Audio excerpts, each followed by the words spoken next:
应渊，这天星台我为你上过一次，绝不会再上第二次了。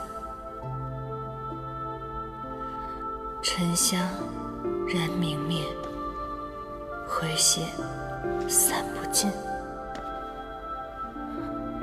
前尘空断肠。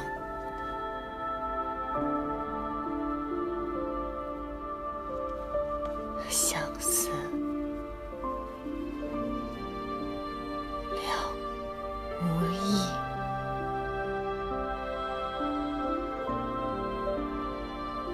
早知如此，宁愿邯郸之花从未开过。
哎，此乃上古彝族四叶汉诞中留下的唯一血脉，碰不得。仙君，这株普普通通的花，当真能治愈万物？千真万确。不仅如此，只因它们乃同根而生，两朵花之间互通灵气，比普通的四叶汉诞灵力更甚。不然，帝尊怎么会设此瑶池盛宴，相邀着妖魔冥三界之人一同前来观看呢？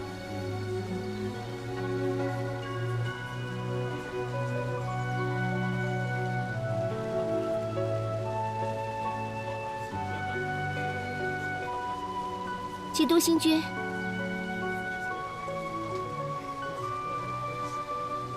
你与应渊帝君关系向来要好，可知此次宴会他是否会来？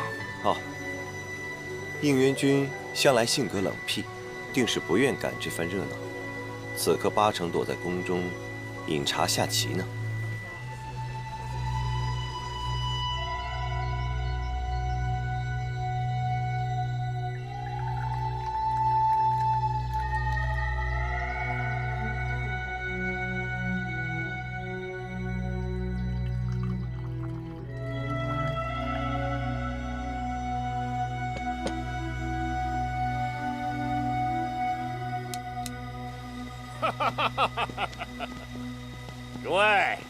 诸位，再过几日，便是我们魔界邪神万寿诞辰。此等宝物，正好作为仙界给我们的好贺礼呀！啊！说话，长老。哎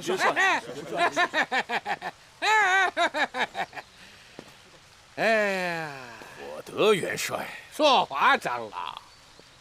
邪神虽然也是上神，只不过才刚刚10000岁啊！不，要过几天才满岁。我们仙界随便拎出一位上仙，年纪就比他大，一个小娃娃怕是受不了此等好物。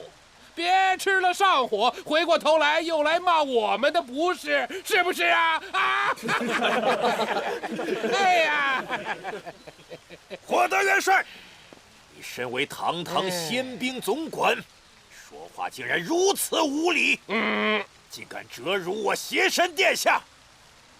这朵花，本座要定了。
帝君，变天了。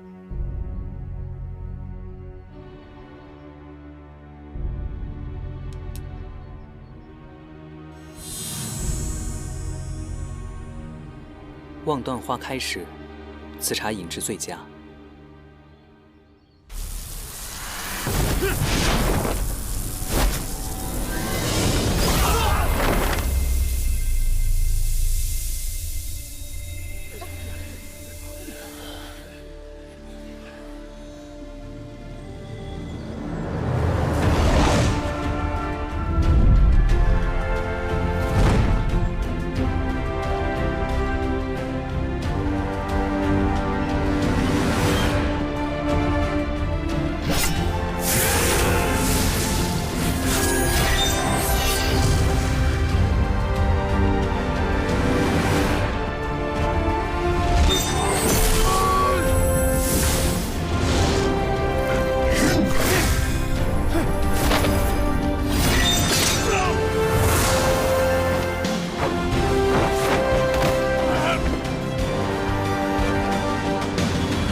帝尊苛待妖魔冥三界，所奉天条，迂腐之至。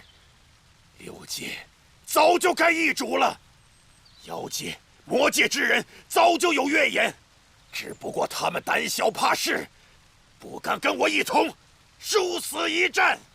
你乃魔界长老，却置魔族于不义。魔族若有怨言，邪神定会亲自来与帝尊商讨。还是说今日之举是受邪神所役？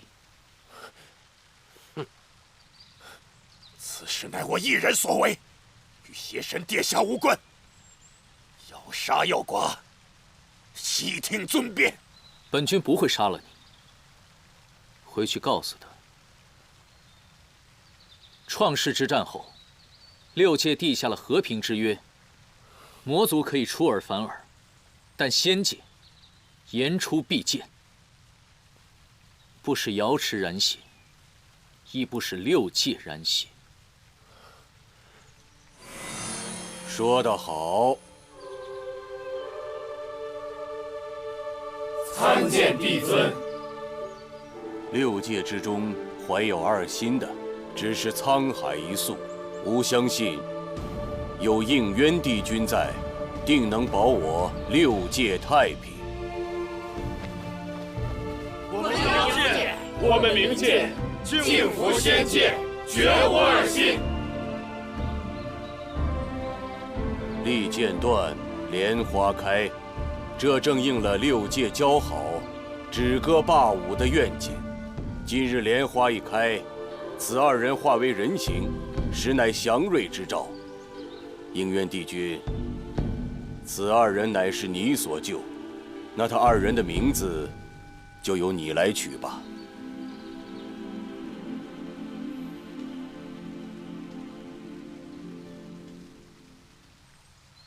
满庭芳止，万趣一收。岁华如昔，神话幽童。姐姐叫做芷溪。欢颜如恋，悲苦如泣，浓尽必哭，淡者履深。妹妹，颜淡。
这都什么时候了，你还在睡觉？颜淡，颜淡，快起来，赶快把我们营的法器藏起来，你姐来抓你了。我姐，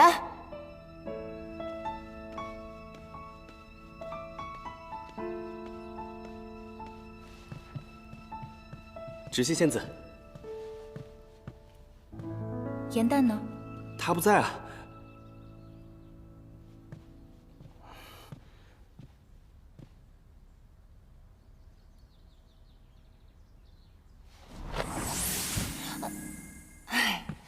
不愧是我姐，一眼就揭穿了我的法术。我说芷溪，你现在不是应该在妙法阁掌事吗？你怎么跑这儿来了？有何贵干？为什么没去参加考试？难道你想一直做一个默默无闻的小仙士吗？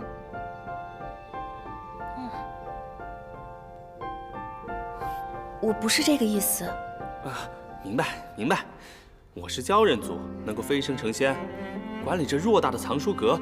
已经是荣幸之至了，你们姐妹俩好好聊。北冥仙君让我去找那个东海水族戏略，哎，不牵扯了。姐，虽然你现在已经是妙法阁的副掌事了，可若没有我们这些小仙士进进出出的，你们的工作也不方便嘛。你少贫嘴了，快说，为什么没去参加考试？我实在是对那些仙法一点兴趣都没有。颜淡，你要知道，陆明只能做个小仙士，那是因为他是妖族成仙，但你不一样，你天生仙胎，身负着众仙的厚望，而且你的慧根和灵力都远高于他人，你就不能争点气吗？你知不知道，那些爱嚼舌根的小仙，为了此次考试特意开下赌局，就赌你能不能通过考试。嗨，没关系，我们四爷汉旦一族有你就够了嘛。只希你呢聪慧勤奋，而且出类拔萃，仙途光明。你就好好努力，到时候我就可以狐假虎威，狗仗人势啦。少乱用成语，是真的，芷溪，我已经打算好了，以后我就指着你这个靠山了。我知道你对我最好了，我就可以做一个废物的小仙士了。芷溪仙子，妙法阁掌事身边的婢役找你，说是关于贺典的事儿。好，我这就去。你呀，既然你对仙界不感兴趣，那你平日里就看一些修习仙法的书籍。知道了知道了，找你那肯定是大事儿，你快去忙吧。我晚点再来找你。不用担心我了，去吧去吧。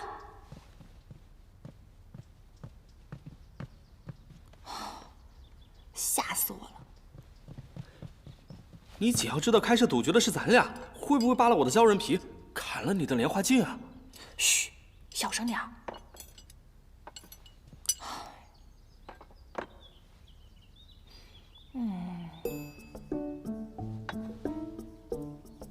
干嘛？哎呀，分你的法器，拿着。不是，哪有这么分赃的？这也太少了吧？你还嫌少？这些法器多亏了我厚颜无耻才换来的，好吧？行吧。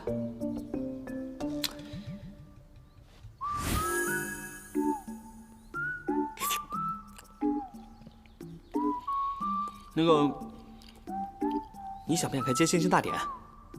接星星大典是什么？就是芷溪他们妙法阁负责那个仙阶晋升贺典。你生得不巧，没有经历过。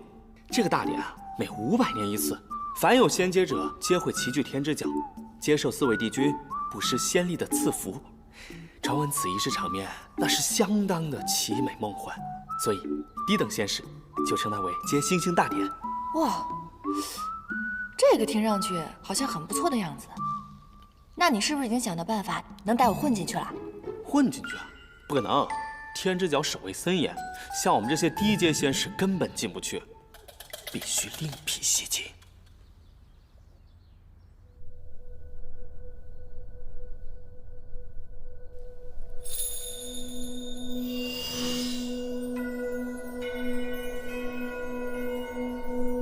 恭喜芷溪姐姐荣升副掌事，如今9重天仙龄最轻的仙官就是姐姐你了。是啊，当今妙法阁的总掌事银灯仙子，据说也是到了800年仙龄才做到副掌事的位子呢。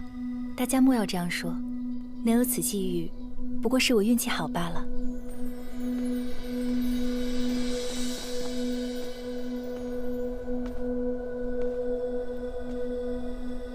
掌事，一切都准备妥当了。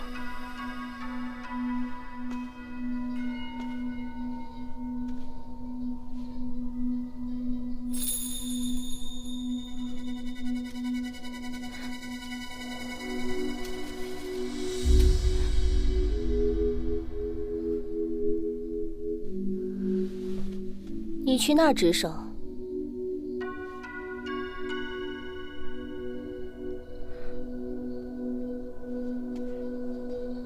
掌事，那过于偏僻，怕是看不见帝君赐福了。天之角唯有晋升仙阶之人才可入的。要不是妙法阁负责掌灯，你区区一个小仙怎可入得？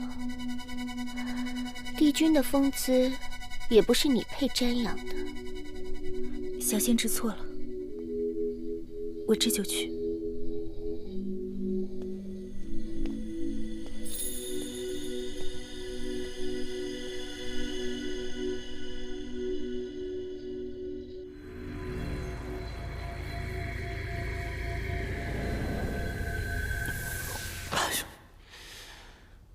这鲛珠镜不是你家的宝贝吗？怎么半天半个影都没有啊？你的修为不会低到这种程度吧？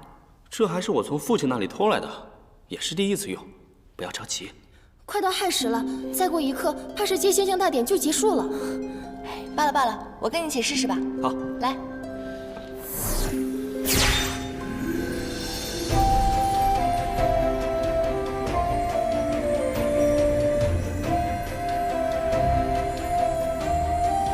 哎，有了！应元君的背影。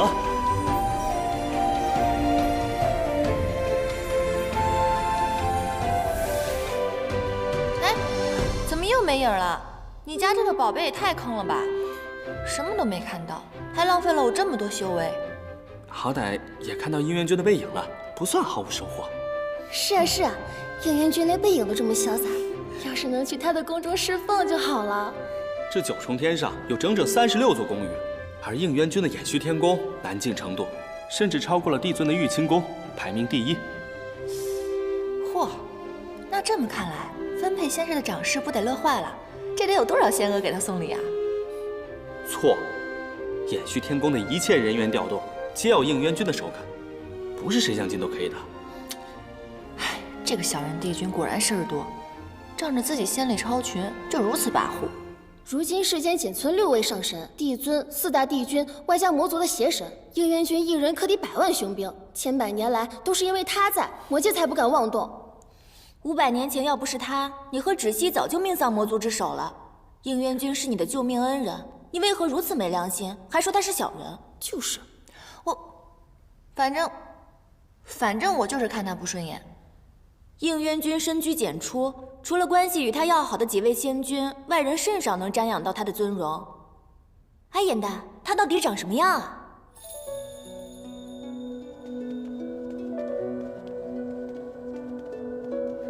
瑶池是我们的家，如今这是要去何处？姐姐，我们换人了，不能再待在池子里。日后要去哪儿，怕是要问他了。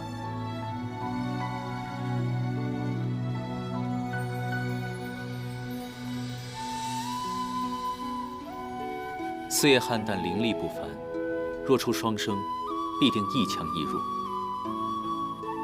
你身体弱，所以才会被魔族的剑气所伤。速去天医馆稳固仙灵，不可耽误时间。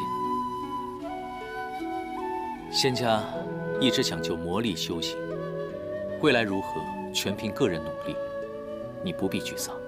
姐姐才不弱呢，为花时都是姐姐为我遮风挡雨，你怎可随意评判他人？快向她道歉！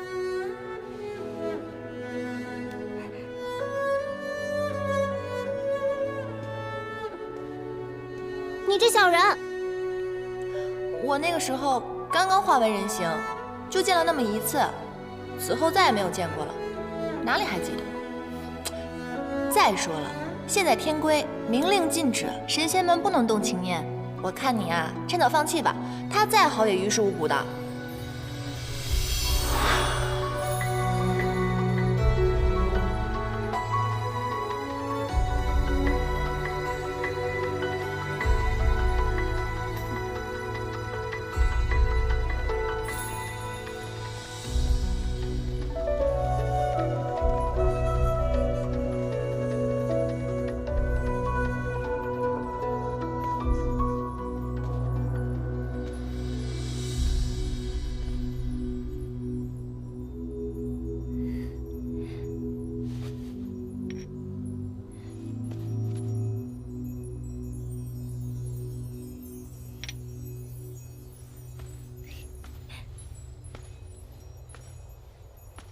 妹妹好吃懒做，姐姐假公济私，你们还真是9重天上的一段佳话呀。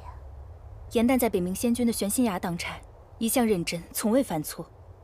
虽然他仙法低微，但他痴心纯正，率性真实，并非长师口中这般。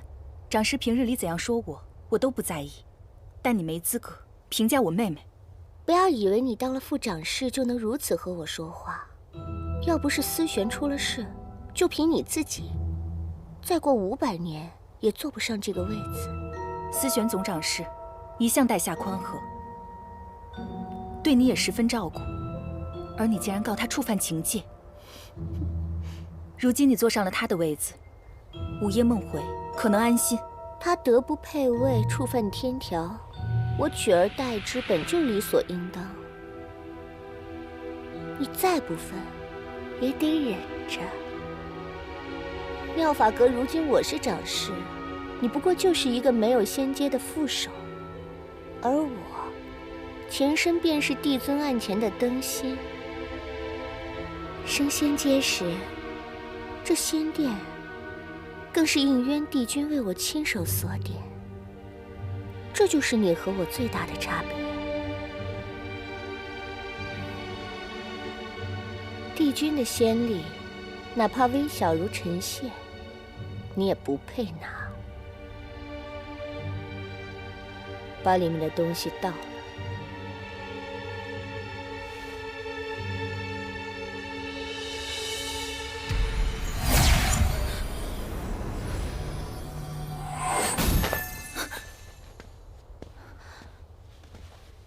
帝君，这些仙尘落在地上，着实可惜了。仙子们值守一夜，也甚是辛苦，拾取一些作为纪念，也无伤大雅。帝君，天条有言，在其位谋其职，仙子本该安守本分，恪尽职守。银灯身为掌事，只得以律管理，并非是刻意为难。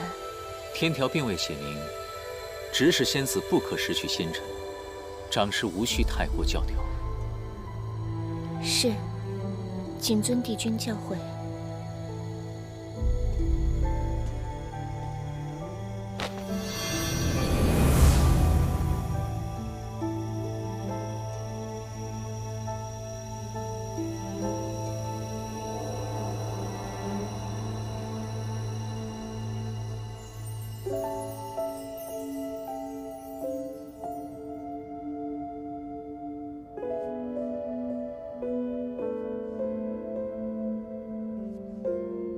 为何佳话与佳话的区别如此悬殊？一个是掌管天庭至宝的天之娇女，一个却是给北冥仙君喂鱼的低等丫鬟。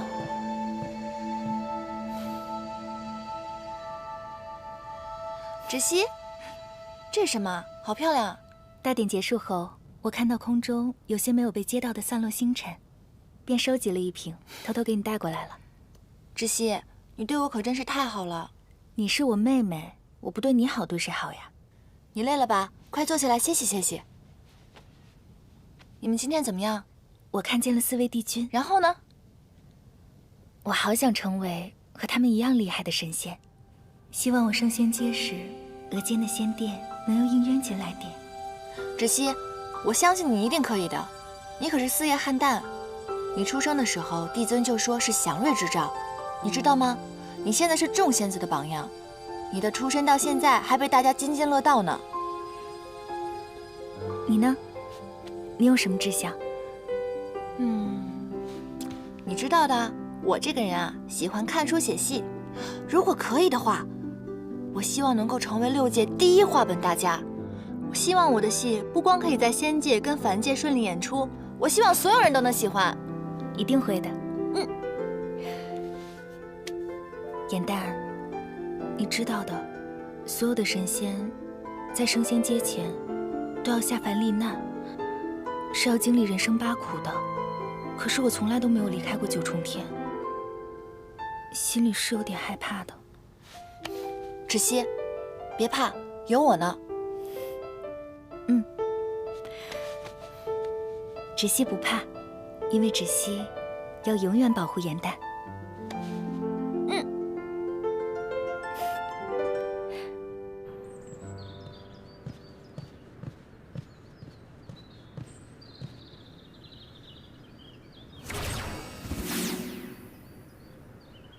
我们玄溪崖的仙龟，每日必会被人偷偷翻过面来，却从来没有人抓到过始作俑者。莫非是他？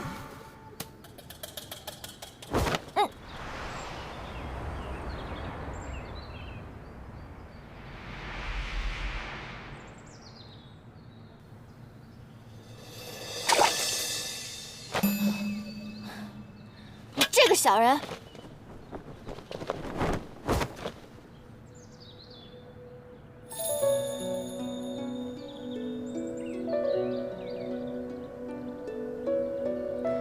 这个人怎么这么眼熟啊？我是不是在哪儿见过他？大胆！你是哪个宫的小仙，竟敢翻我们玄心崖的仙规？怎么，有胆量翻规，没有胆量报上你的姓名还有先后吗？想逃是不是？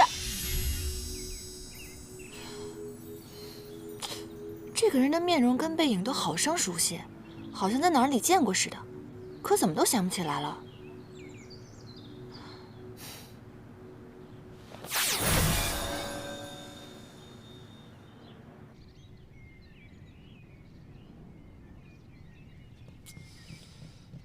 仙君，仙君，我抓到那个犯规的小人了。那他人呢？最后让他给跑了，但是我差点就抓住他的衣袖了。你要是仙法再高深一些，不就能够揭穿他的丑恶嘴脸了吗？我知道您是在讽刺我的灵力低微呗，但您想想啊，如果我灵力高超的话，那我就去妙法阁了，谁还留在这玄心崖给您喂鱼啊？你要是能够抓到他，我便将珍藏的《临江四梦系谱孤本》借给你，如何？仙君，您此话当真？您吃橘子。不要乱动，我在破解棋局呢。您这是什么棋局啊？看您一副好像很难解开的样子。还不是那个应元君，搞了一个6冠局，弄得我百思不得其解。仙君，如果我能帮您把这个局给解开，您能答应我一件事儿吗？你能破解？我可以试试啊。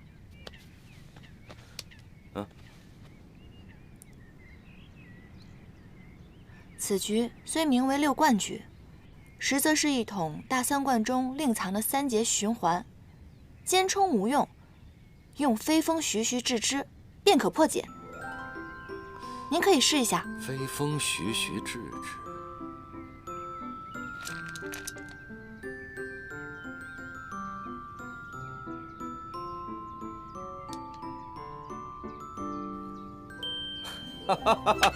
好，妙！哎呀，你这个小丫头，别的事情你是什么都做不来，没想到下棋你倒是蛮有灵性啊！有您这么夸人的吗？那您刚刚答应我的事情，可还算数啊？只要你每天都能来帮我破解应渊的棋局，其他的事情咱们都好说。这当然没问题了。我其实就是想每天能够早点来，然后提早点离开，您看行吗？没问题。其他的仙兽啊，你就不用喂了，你只要把崖里的这些水族喂饱了，你就算交差了，好吧？仙君，您果然是个大好人，我给您捶捶背吧。哎呀，您真是个好人。哎呀呀，好了，好神仙啊！这般无师自通、聪颖非凡的小仙，着实百年一遇。只可惜此人心性太过浮躁，若能加以磨练，日后必成大器。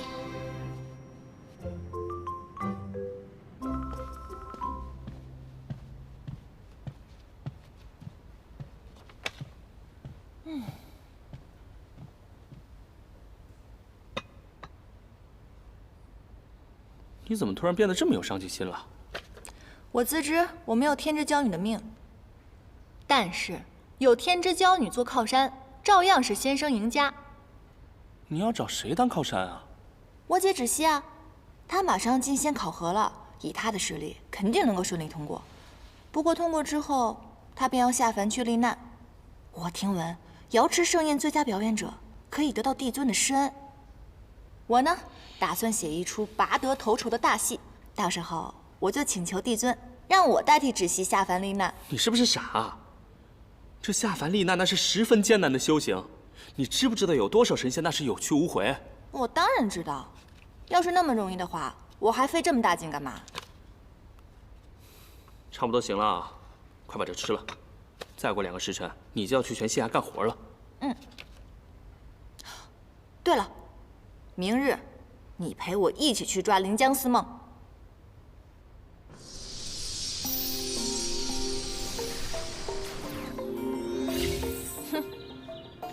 可真是太聪明了。一会儿呢，我们就躲进悬心崖，等那个番规军一来，只要他敢犯规，必定会牵动我这条线的。到时候我们2个2对1，我就不信打不过他。你确定这样能行啊？当然了，我们只需要守株待兔就行了。走吧。哼。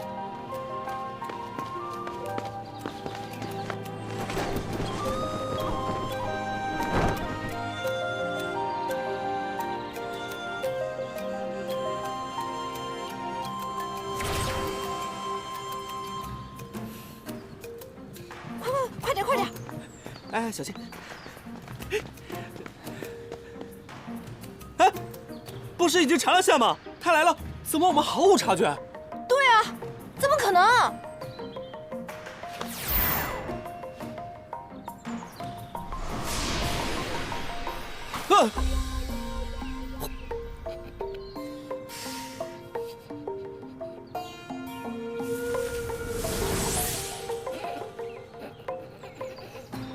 你这个犯规小人！我抓不到你的话，我就不叫严大！走开！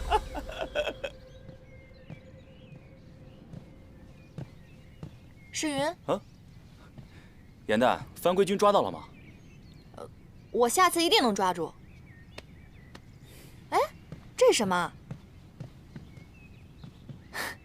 北冥县军什么时候养了一青一白2条小水蛇啊？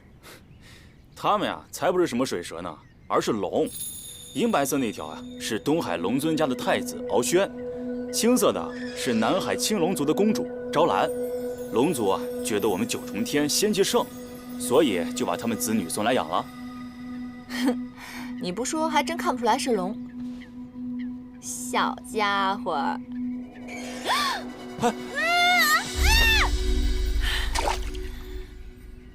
什么东西啊！咬我！你怎么把它扔出去了？它不是龙吗？对面是莲池，应该不会死吧？嗯，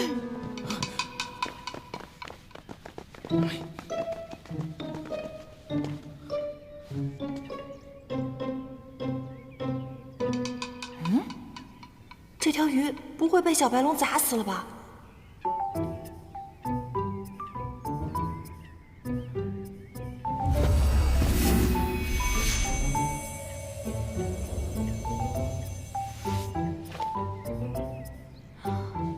找到了，找到了，敖轩找到了。啊，你真棒，你真棒！哎，世云，你看啊，我怎么觉得这条小黑鱼，它看我的眼神充满了鄙夷呀？怎么可能？它不过是一条鱼而已，怎么可能有人的表情？也是啊。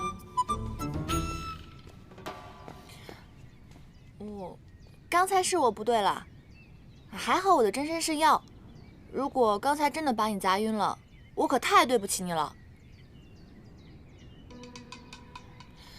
你还瞪我是不是？啊，你这条小黑鱼，你真是鱼黑心也黑啊！刚刚明明是我救你的好不好？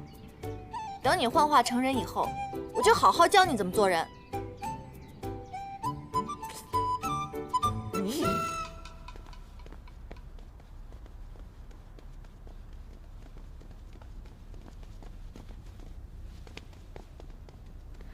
你平日里不是不喜欢修习仙法吗？怎么突然转性了？我近期为了抓到那个可恶的番规军，总得学一些仙法招式喽。那我就拿那本《仙经注集》给你吧，里面都是些入门级别的仙法，非常适合你们修习。不过你要耐住性子，一点点读哦。嗯，谢谢姐姐。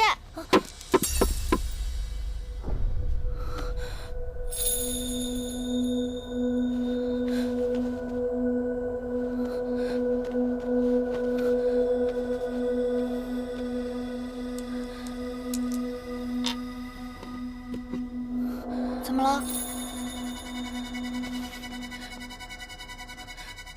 这混元玉带可是敌军的爱物，这可怎么办呀？啊！两位仙子，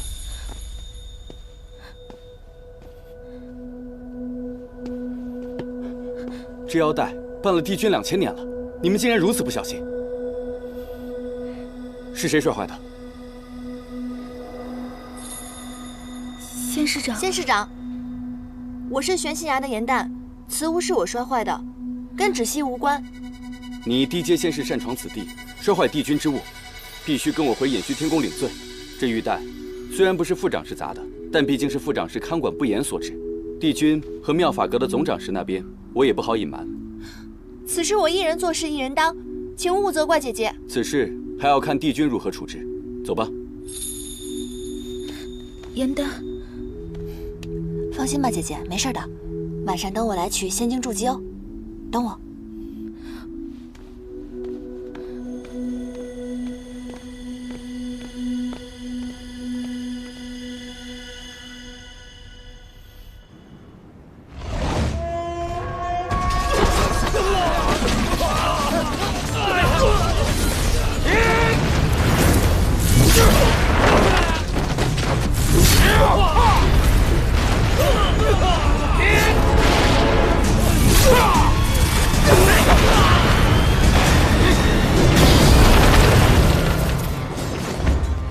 元帅，妙法阁掌事思璇所到法器已被魔族转移。你速去找应渊帝君，让他务必拦截住丢失的法器，否则此战难以平息。是。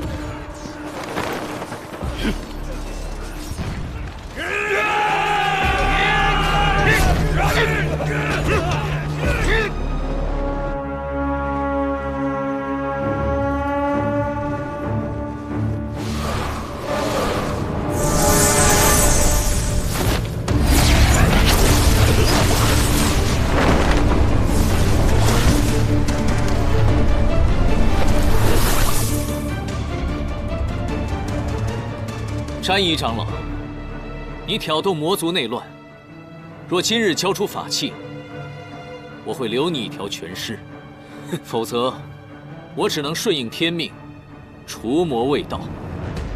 这9重天最强的法器都在我手上，休想让我束手就擒！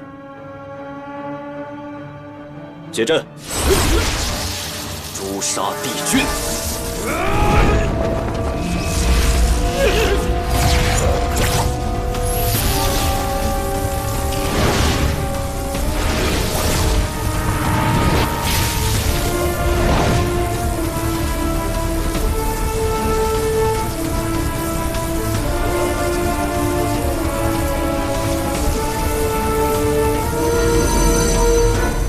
修罗图腾，仙界的帝君竟然是修罗族之后。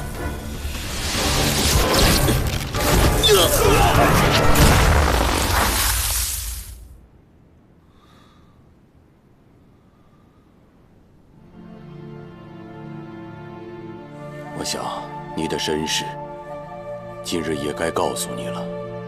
你乃是上古恶灵之首修罗族，和仙界仙子所生。你额上的黑纹，便是修罗族的图腾。那我的母亲呢？当年你的母亲被你父亲蛊惑，她在生下你之后才知道，原来被利用了。于是她选择了以身殉道，和你的父亲同归于尽。在临终之前，她把你交给了我。应渊，你本不该存在于这个世上，但当时你太年幼了，吾不忍杀你，于是抹去你额上的黑纹，亲自抚养你，教化你。但是应渊，你要记住，你修罗族的身份绝不可暴露。如果在仙界有人知道你是修罗族的后代，必会杀之而后快。所以你是仙灵之后，无父无母，记住了吗？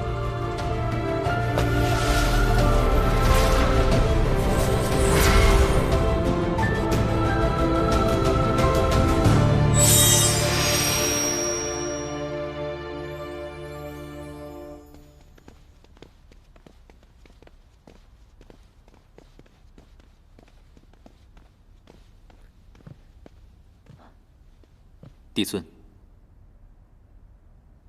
如今魔族内乱已平，被盗法器尽数追回，已录入了妙法阁。此战，天兵死伤1000，天将折损2名。火德元帅正在天医馆探位伤员。这100年来，魔界内乱不断，每每累积仙界出手，方可平息。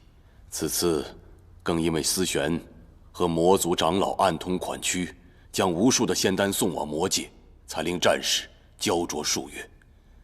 你此次下界，魔界的玄香可有异动？回禀帝尊，我的一应行动，玄香都鼎力支持。他多番表示，自己生性自由，并无野心。我细细的与他接触之后，发现他表里如一，和光同尘，并非伪善之人。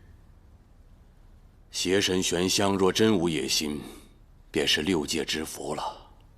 玄香如此性情，对仙界恐怕是喜忧参半。此话怎讲？玄香，他并不适合做魔界之主。他不喜欢权势，任由长老争权引发内乱。如今魔族看似内耗，但分久必合。若有一方逐渐强大的话，魔尊之位难保不会易主。到时候大战在所难免，还请帝尊做好防备才是。明日起，天机阁天兵处停止一切修牧，皆由你来指挥，绝不能让魔界有可乘之机。是。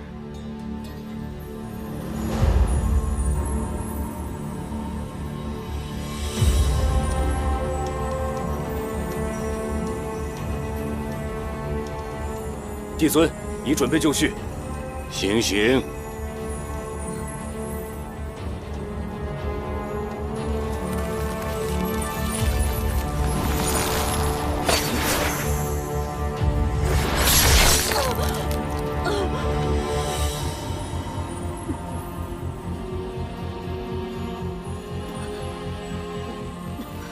看见了吧，一个有锦绣仙途的仙官长士。连桓清都曾向我要过此人，却因为一个情字，与魔族中人珠胎暗结，违反天条。受情罚者，若不认错，至死方歇。帝尊，思玄只手数千年，一时被蒙蔽。帝尊，可否饶恕他这次？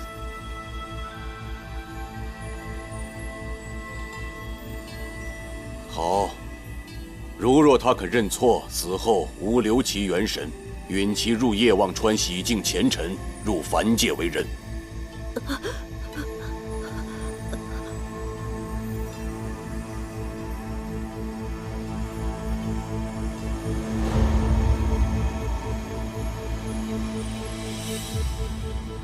思玄，詹姨长老已死，你还有悔过的机会。爱人已死，我岂可苟且偷生？况且，明明是这天条不公，我无悔亦无错。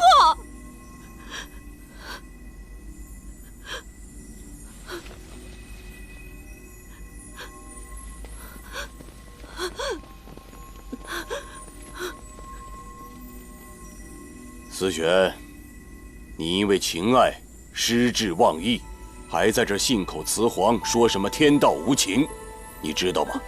天条的守戒为什么是不容有情吗？因为唯有神仙无情，才可保6界平安。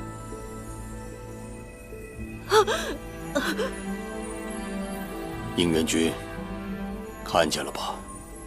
一个情字，一旦踏错，便是万劫不复。长士有情，便死伤千万；而如果帝君有情呢？那将是6界的浩劫，没有人可以幸免。你知道，现在6界为什么可以暂时相安无事吗？那是因为妖魔冥3界暗流涌动，所有的逆贼正在等待一个机会，在等待你暴露弱点。怎么，动恻隐之心了？你今日的不忍，只会生出怯懦；而如果他日6界大难，你又如何面对呀？帝君，请你即刻杀了我吧！这9重天，我是一刻也待不下去了。你为詹姨受6界之苦，牺牲一切，而那人在死之前从未询问过你的安危，值得吗？值不值得？帝君日后便知。我不会有那一日。请由心生，帝君，难道就无心吗？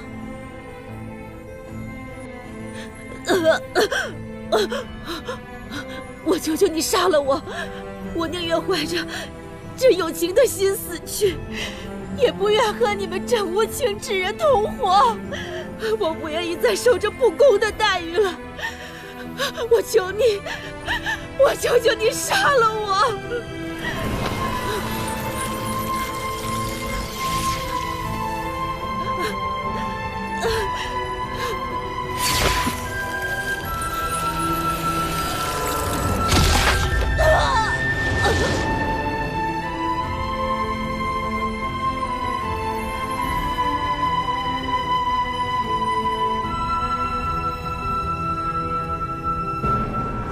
情法不可违逆，我能做到的，就是保下你的一丝元神。愿你能渡过忘川，重新开始，做个普普通通的凡人，可以爱，可以为了自己而活。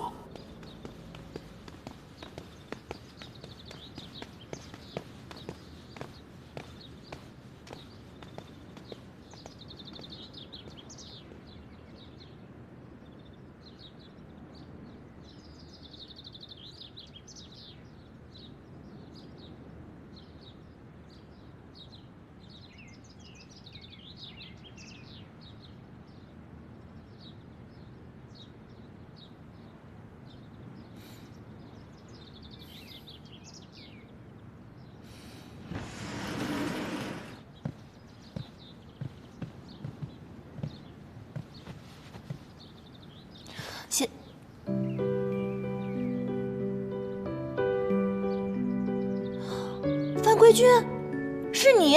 颜淡，休得无礼！本君先好，清离应渊帝君。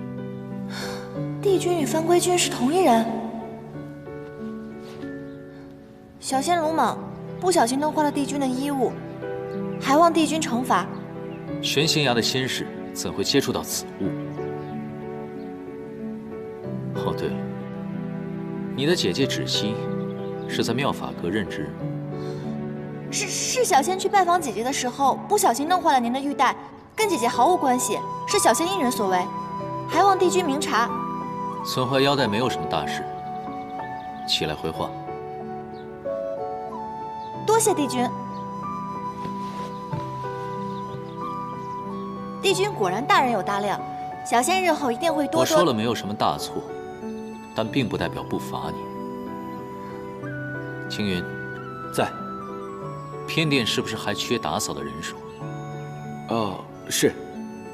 颜淡损坏玉器，性情顽劣，罚其入偃虚天宫侍奉，亲自缝补混元玉带，直到本君满意为止。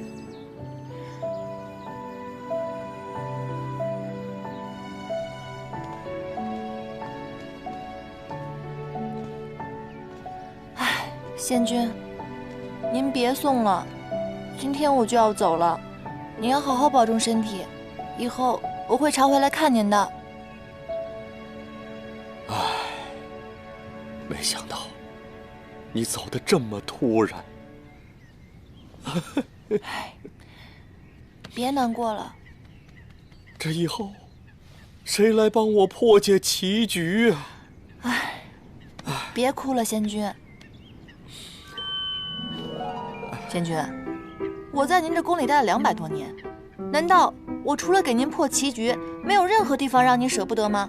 您这么说，我可真是太寒心了。我可不是这个意思啊。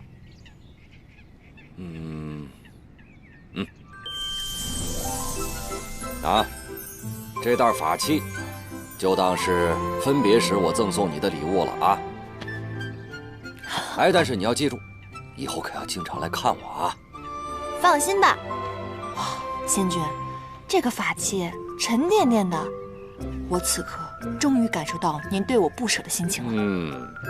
这样吧，在临走前，我再帮您破一局棋，怎么样？哎，好啊，好啊，来。我突然想到了，我知道翻规的那个小人是谁了。是谁啊？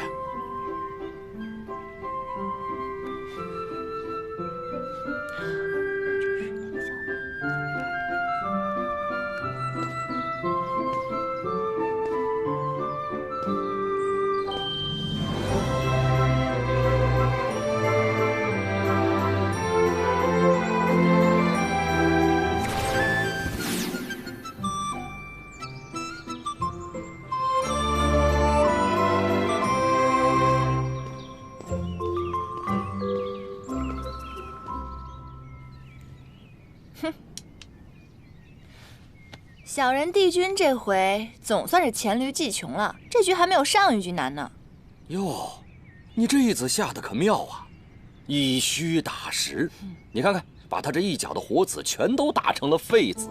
哎，你这一招是怎么想到的？下棋对我来说，要不然就是捡漏，看出对方的破绽，顺藤摸瓜；要不然就是打劫，把对方的变成自己的，变不成那就通通吃掉。往往后面那一种是非常艰难的，但是愚公移山，铁杵也能磨成针的。妙！今日本想与仙君面对面切磋棋艺，没想到竟看到忠心仙士不舍救主的场面，本君都不好意思开口要人了。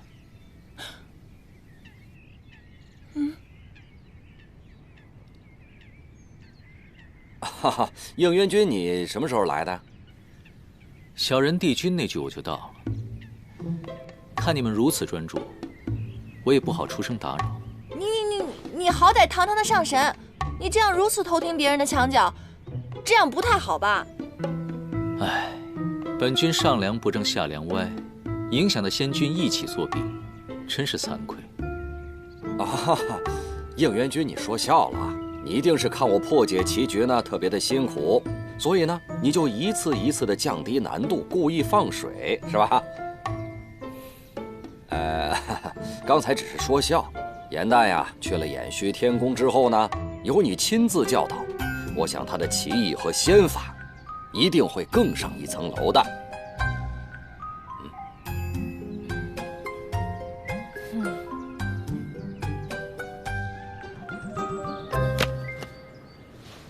既然你的精力如此充沛，打扫偏殿实在是太大材小用了。以后呢，誊抄仙法破解棋局，自然就交给你负责了。帝君您棋艺高超，每日肯定有很多神仙来找您斗气。如果这样的话，我难道……能者多劳啊！以后，所有人送来的棋局，自然是交给你来应付了。哼，你就是气我帮仙君破了你的局，公报私仇。是。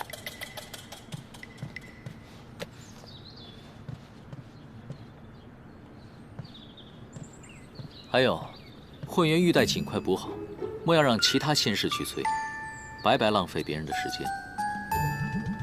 是。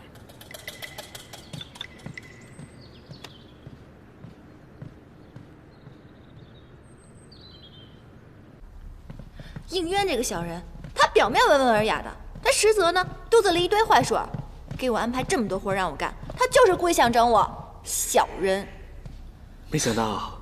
众人眼中如此完美的帝君，还有这样一面，这在我心目中的形象又丰满了一些。哎，你到底跟谁一伙的你？好了，颜淡，帝君翻规不过是童趣之举，哪有你说的那么严重啊？况且他与北冥仙君对弈，外人本就不该干预。你当着他的面说他是小人，他还能一笑了之，可见他宽宏豁达。是个正人君子。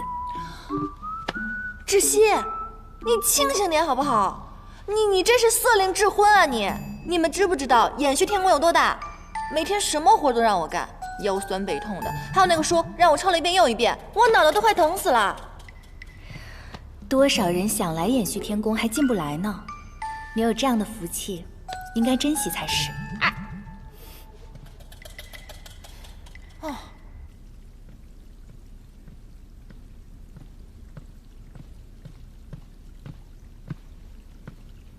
芷溪，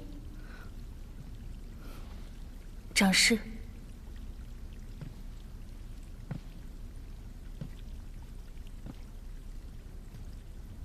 耍小聪明让妹妹顶罪，你们还真是姐妹情深。可惜帝君宽和大度，让颜淡因祸得福了。不知你这个做姐姐的，心里酸不酸？有没有一丝后悔？若不是那一念之差，如今飞黄腾达的可就是你了。延续天宫的差也并不好当，颜淡每天甚为辛苦。这种不痛不痒的诉苦，你也信？不过就是炫耀罢了。颜淡不是这样的人。那你说她是哪种人？不思进取的废物妹妹？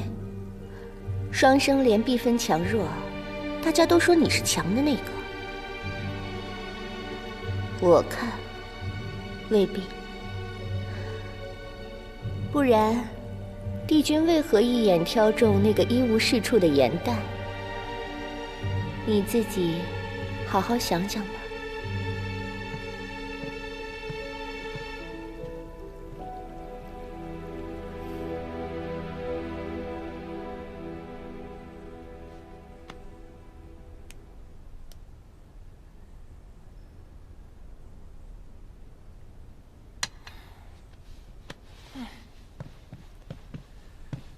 颜淡，你最近神神秘秘的，还不告诉我你写了什么？现在可以说了吧？我写这出戏的灵感，正是取自你给我推荐的那本《创世之战》。哦，上古初期，混沌初开，修罗族以神器无双镜打开了摩天结界，掀起大战。帝尊携4大帝君救众生于水火，辟四海，创6界，这才有了如今的太平盛世。你写了这么一出拍马屁的大戏，实在是太鸡贼了。我如果只写大战，那所有的神仙都能看出来我在拍马屁，我才没有那么蠢呢。再说了，光写战争只会流于枯燥，根本没有那么好看。那你到底写了什么啊？我呢，以战争作为背景，从一位已灭族的上古彝族的视角作为切入，以小见大，以弱趁强。你选了什么上古彝族啊？为了相助4帝君，在创世大战中全族覆灭的九岐。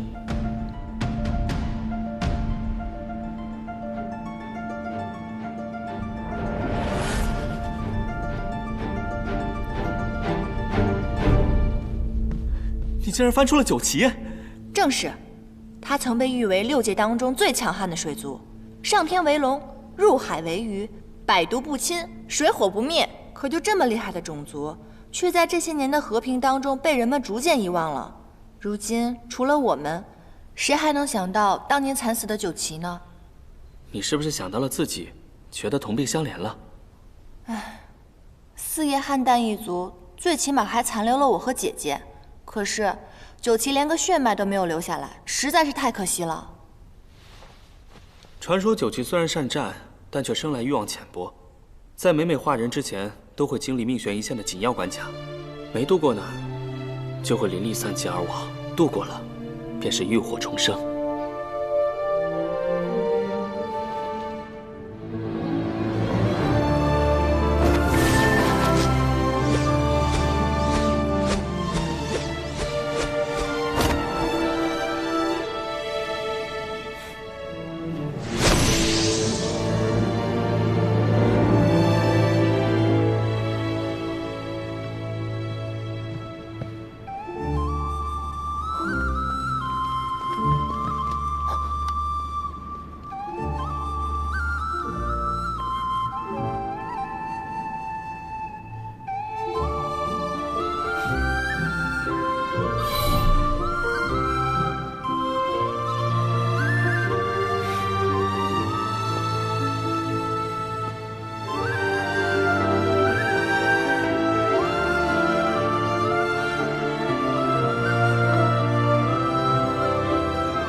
阿晨，你所占之地，除妖冥两族之要隘，恐有腹背受敌之嫌，定要小心。我会的。妖冥两族尚好对付，而你，风翼，平定了生死场，速速来找我。这是自然。我们不如打赌，谁先结束战役，我们孩儿的名字就由谁来取，可好？好。希望孩子诞生前，我们便可团聚。这么多年了，竟还有人记得我们九旗一族。停！哎呀，不对，你是九旗族赫赫有名的女将军，哪怕面对生死离别，你的眼神必须是坚毅的，你要压制住内心的不舍，明白吗？还有你，并不知道这一别将是永别，所以你的表情不能太过于悲怆，并且你要相信眼前这个人一定会得胜归来的。这样吧，大家再来一遍好不好？元旦，时间不早了，今夜就先排到这里吧。明天一早大家还要起早侍奉呢。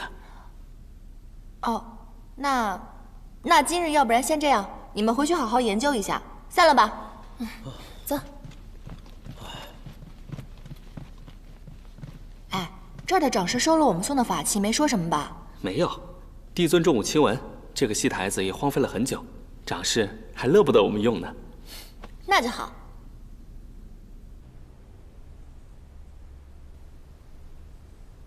唉，这第一章是写九旗两位将军的生离，最后一章是写他们二人的死别。唉，也不知道中间四帝君的戏份该如何写。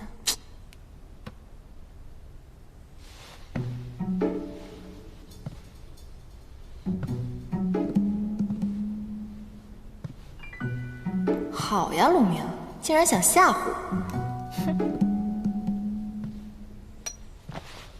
我！哼！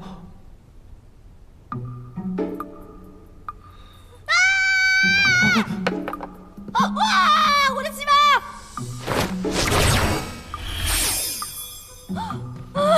我的西文！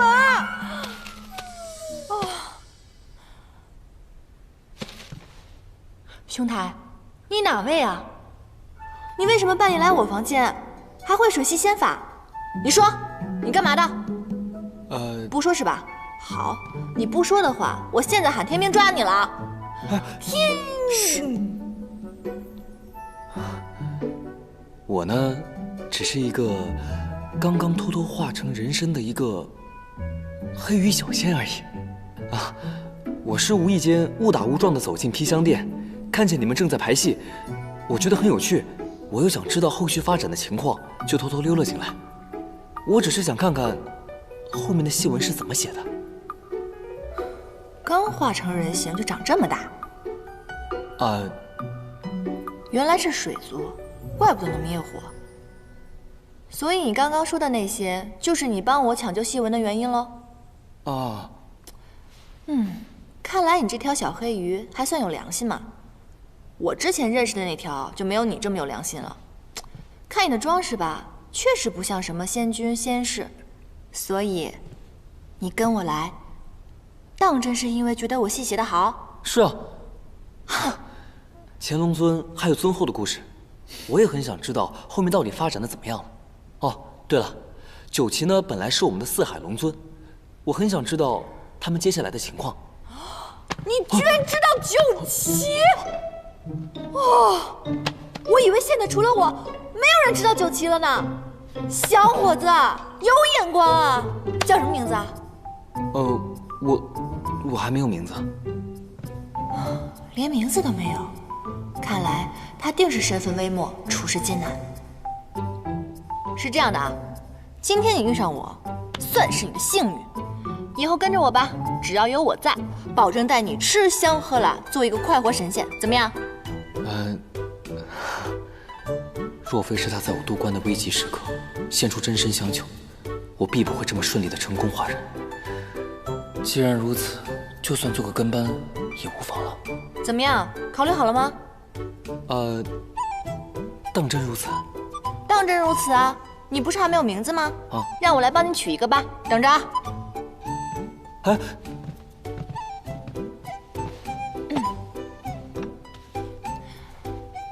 当真如此？嘘。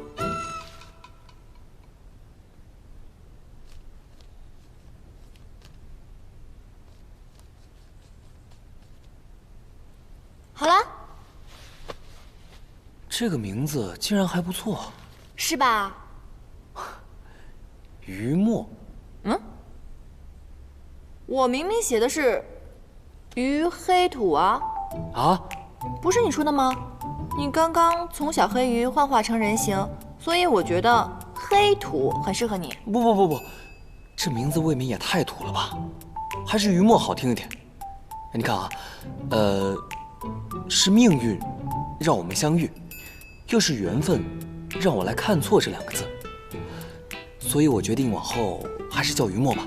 虽说有道理啦，可是我还是觉得黑土比较可爱朴实啊。不是，还是顺应天命吧，往后就叫于墨吧，好不好？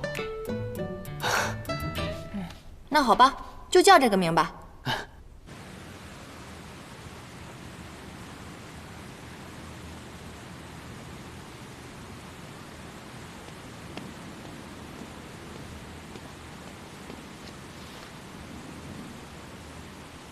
帝君，严旦求见。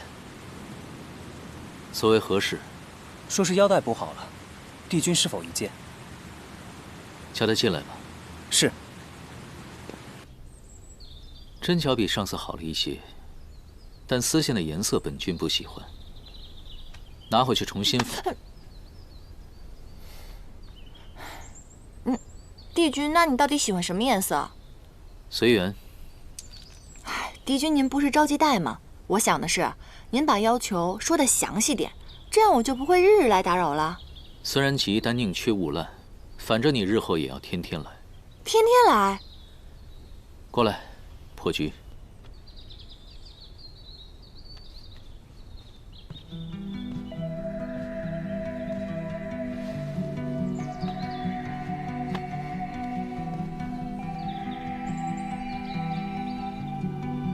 这盘棋局比帝君给仙君的那盘棋要深色奥妙很多，这是哪个宫的仙官给的？是我自己设计的，你看看，可否能解开？我试试。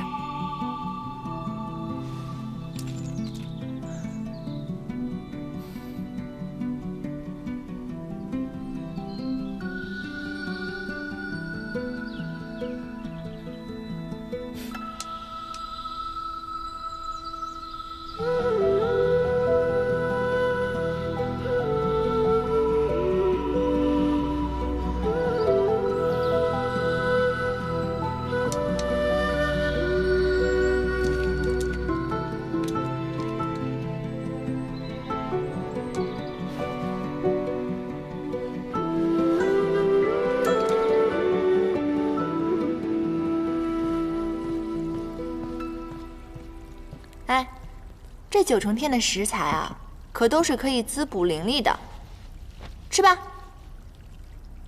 刚才我进来的时候就说了，我绝对不干偷鸡摸狗的勾当，你还偏要我坐在这儿？切，假正经。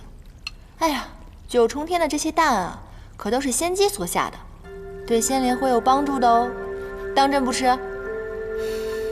那我也不吃，我说不吃就……敬酒不吃吃罚酒。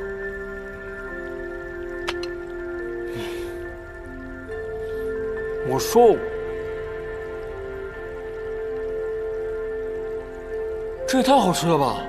是不是？我都说了，我的厨艺跟我写戏不相上下，好吧？哎，那你之前排戏的名字叫什么呀？《创世英雄传》。你戏的主角不是9旗吗？你觉得他们是英雄？他们当然是英雄了，在创世之战中，帝尊、4帝君是英雄，9旗一族也是英雄。在我看来，那些籍籍无名的小仙小族，他们只要为战争胜利战斗过、努力过，在我心里他们也是英雄啊。所以，这才是我写这出戏的意义。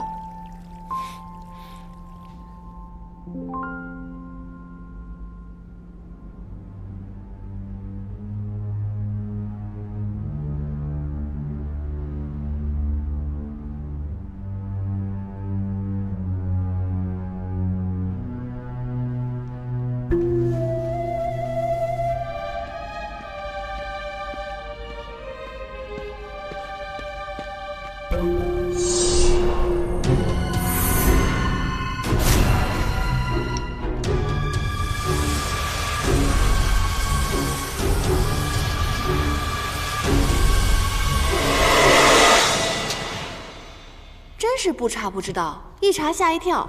原来地崖上那棵昆仑神树，竟然是创世之战后挪移过来的。神族与魔族仅是一线之隔，而且此树灵力太过强盛，四帝君肯定是觉得不宜长期种在魔族，一方以后难以控制。反正我是无法体验大战时那种惨烈了。不过那棵神树，咱们倒是可以去看看。哎，我正有此意。不可！昆仑神树是靠吸收灵力为生的，若是不小心被它捆住，几百年的修为就要废掉。况且，地崖是9重天的禁地，若是被抓住了，可是要受罚的，知道吗？快点，快点！救命啊！救命啊！二位仙友，救救我！你是哪宫的小仙官啊？你怎么被这神树给捆住了？我一时贪玩，误闯了禁地，没想到就被这棵树给缠了。可是古籍上记载，只有对此树施了灵力，它才会主动攻击。你又为何偷偷在此施法呢？我怎么知道这么多？我只是看叶子好看，想取回一片拿回去做书签罢了。小心，他骗我们。啊？你骗得了别人，骗不了我。你刚刚在撒谎，那树上有刀痕，是不是你弄的？昆仑神树的枝叶既可以制毒，又可以制成灵丹，你一定是偷偷到此的。说，你是哪个宫的仙使？说。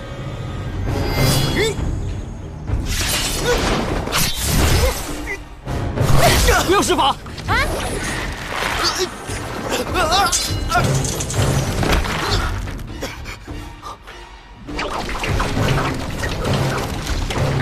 小心！